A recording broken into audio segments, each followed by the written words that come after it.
Bienvenidos a este breve pero intenso viaje por el tiempo y el espacio a través de la geometría. Desde tiempos antiguos hasta la era moderna, la geometría ha sido una herramienta esencial para comprender y modelar el universo que nos rodea. Hace poco, un alumno de bachillerato me preguntaba, ¿para qué sirve la geometría? Yo le respondí, para todo. Desde las casas en las que vivimos, la ropa que usamos, los coches que conducimos o la tecnología que usamos.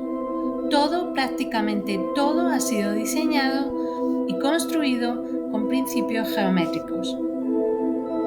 Pero la geometría no solo se utiliza para construir cosas, también nos enseña desde pequeños a pensar de manera lógica y estructurada, a entender el espacio que nos rodea y a visualizar el mundo en 3 dimensiones. Y sorprendentemente podemos encontrarla en la naturaleza. Aquí tenéis la espiral áurea, construida gracias al rectángulo áureo y realmente construido este rectángulo gracias a la sección áurea, el segmento áureo del que habló Euclides en los elementos, que decía que era la división de un segmento en su media y extrema razón. Aquí tenéis ejemplos donde podéis encontrar esta espiral dorada en los caracoles del mar, en las galaxias, en algunas formas vegetales, etc. También podéis encontrar la geometría fractal de forma evidente. Estos son solo algunos ejemplos. Curiosamente, las investigaciones actuales dicen que las neuronas en sus conexiones forman también estructuras complejas geométricas. Pero veamos un poco de historia. Desde tiempos antiguos, las civilizaciones han utilizado la geometría para entender el entorno. En Babilonia, la invención de la rueda llevó al estudio de la circunferencia y al desarrollo del sistema numérico sesagesimal. Es el mismo que usamos hoy día para medir el tiempo. También se crearon fórmulas para calcular áreas como la del trapecio. Decía Heródoto que los egipcios la usaban con tal destreza que así tenemos las construcciones todavía en pie. La geometría en Grecia realmente es cuando se desarrolla. Geometría significa geo-tierra, metría medida, la medida de la tierra. Al principio, en las civilizaciones prehelénicas, se creía que la tierra era plana, una especie de disco en el que el centro estaba Grecia y alrededor el agua.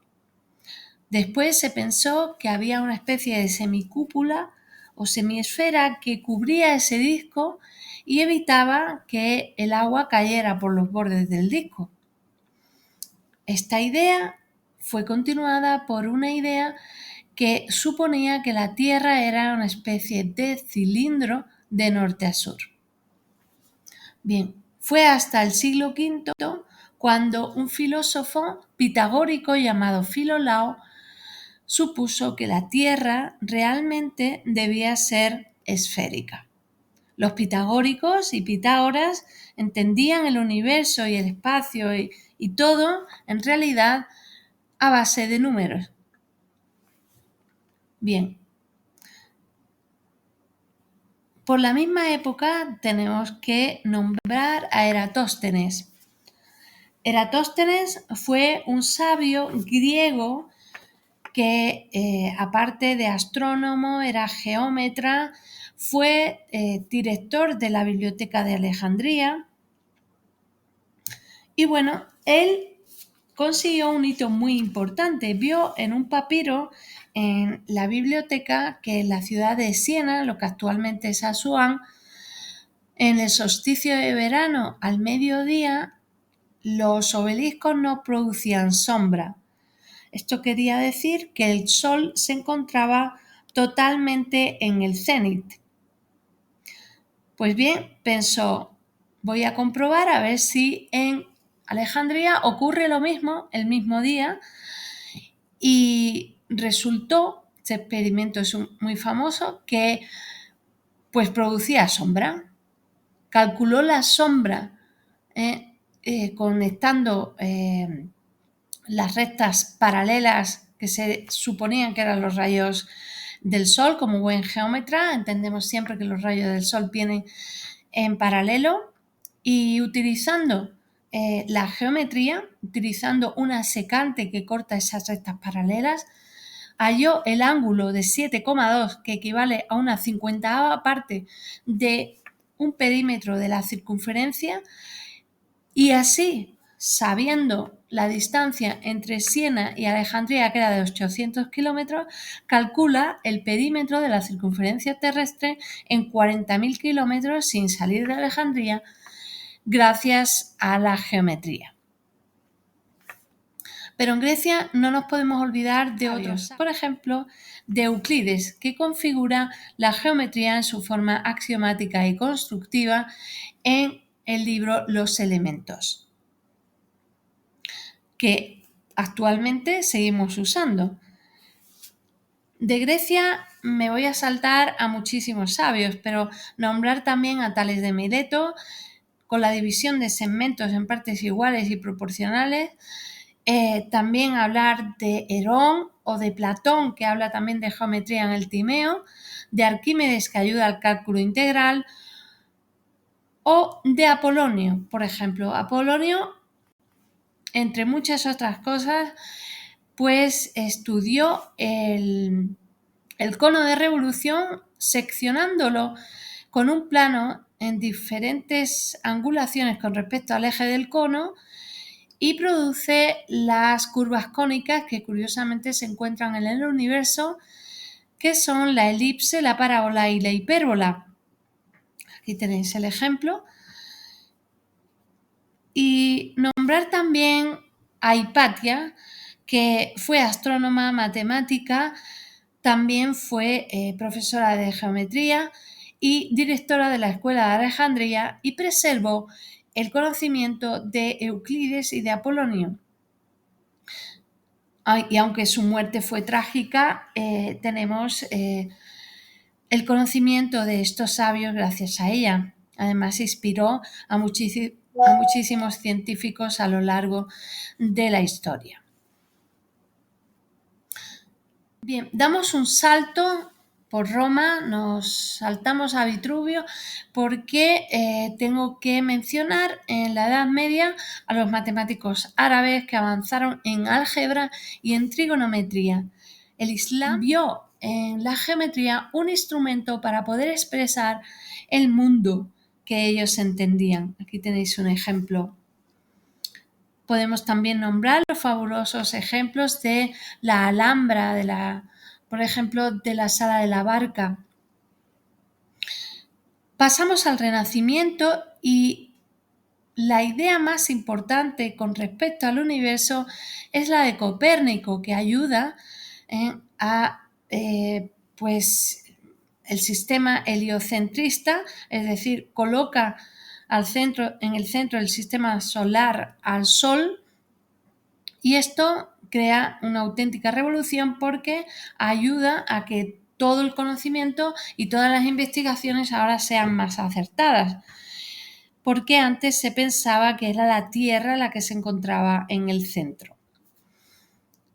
Nombrar en el Renacimiento, que me voy a saltar a muchos, nombrar a Leonardo da Vinci, Brunelleschi, Rafael, sabios, artistas que llevan la geometría a la perspectiva cónica y ayudan a que la realidad sea mejor representada en el plano bidimensional gracias a la geometría. Hablar también de Luca Pacioli, que crea el libro La Divina Proporción, hablando de nuevo de la sección áurea o el segmento áureo llamado divino, gracias a él por encontrarse tan fielmente en la naturaleza. Bien, pasamos del Renacimiento, podríamos hablar de Durero también, pero tenemos que seguir adelante y en los siglos XVI y XVII destacar a René Descartes, que creó la geometría analítica. Vamos despuntándonos de la geometría euclidiana y en esta ocasión realmente se basa en relacionar las rectas y las curvas mediante ecuaciones matemáticas y representar las formas geométricas gracias a las coordenadas de la geometría analítica. Hablar importante de Galileo, que ayuda a ver el espacio mucho más detallado gracias al telescopio, al uso del telescopio que él hace. Nombrar también a Kepler, que con las leyes del movimiento planetario dio un avance espectacular. Fijaos cómo la elipse está presente en las órbitas de los planetas y el Sol se encuentra en uno de los focos. Tenéis las dos leyes y esta tercera ley de Kepler, que dice que el cuadrado del periodo orbital, el periodo de la órbita de ese planeta elíptico, pues que forma una elipse, como hemos visto y como estamos observando, es igual al cubo de la distancia media que existe entre ese planeta y el Sol. Hablar también de otro hito importante que pues sucede en la época, que es cuando Richter y Cassini en 1671 consiguen medir la distancia entre Marte y Tierra gracias a otra técnica geométrica que es la del paralaje. Aquí tenéis un ejemplo del paralaje. Como veis en la Tierra, aquí a mano izquierda, 2 puntos, cada uno en un lugar, y desde ahí se observa Marte con respecto a el entorno estrellado que tiene. Visto desde cada lugar, conocemos con exactitud pues dónde estará colocado Marte. Esta técnica se suele hacer muy fácil cerrando el puño, levantando el dedo gordo y mirando ese dedo con un ojo cerrado, con el derecho y luego con el izquierdo. Es básicamente lo mismo. Bien, saltamos de nuevo hasta el siglo XVIII y destacar a Gaspar Monge, que realmente es trabajador de Napoleón, ingeniero, y crea el libro La geometría descriptiva, creando el sistema diédrico, que es el que actualmente utilizamos en bachillerato y en los grados universitarios para representar las 3 dimensiones en el plano bidimensional.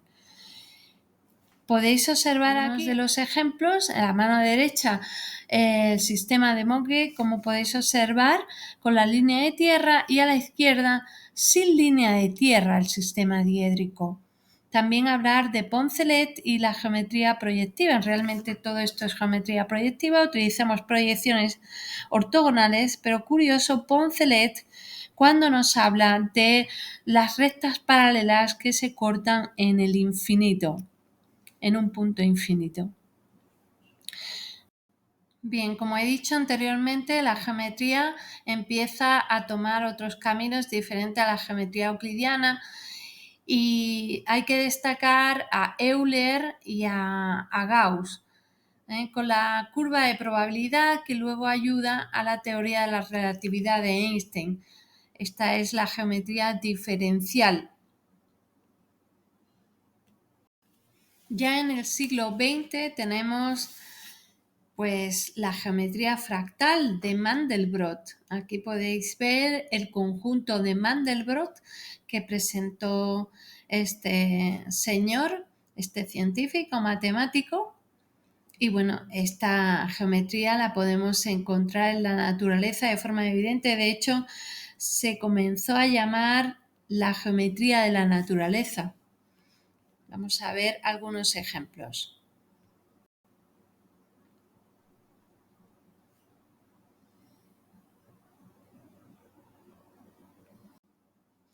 También nombrar a la geometría hiperbólica, que no cumple el quinto enunciado de la geometría euclidiana.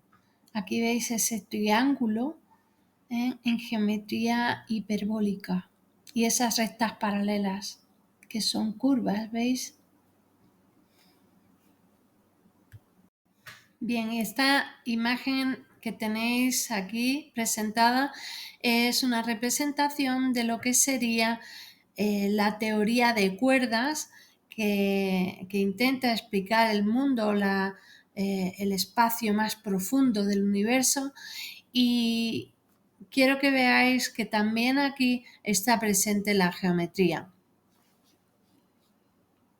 En definitiva, hemos comprobado la importancia de la geometría a lo largo de la historia como instrumento para conocer y comprender el universo. Hemos visto que la encontramos en la naturaleza de forma evidente y que sigue siendo en la actualidad importante en la inteligencia artificial, en todas las investigaciones que se están llevando a cabo, que sigue estando presente en la enseñanza, en los bachilleratos y en las carreras universitarias, y sigue estando presente en todo lo que observamos en la construcción y en todos los objetos que nos rodean diariamente. Así que la próxima vez que alguien nos pregunte que para qué sirve la geometría, le podemos decir que todo lo que ve y todo lo que no ve puede estar tejido con hilos de geometría. Muchísimas gracias.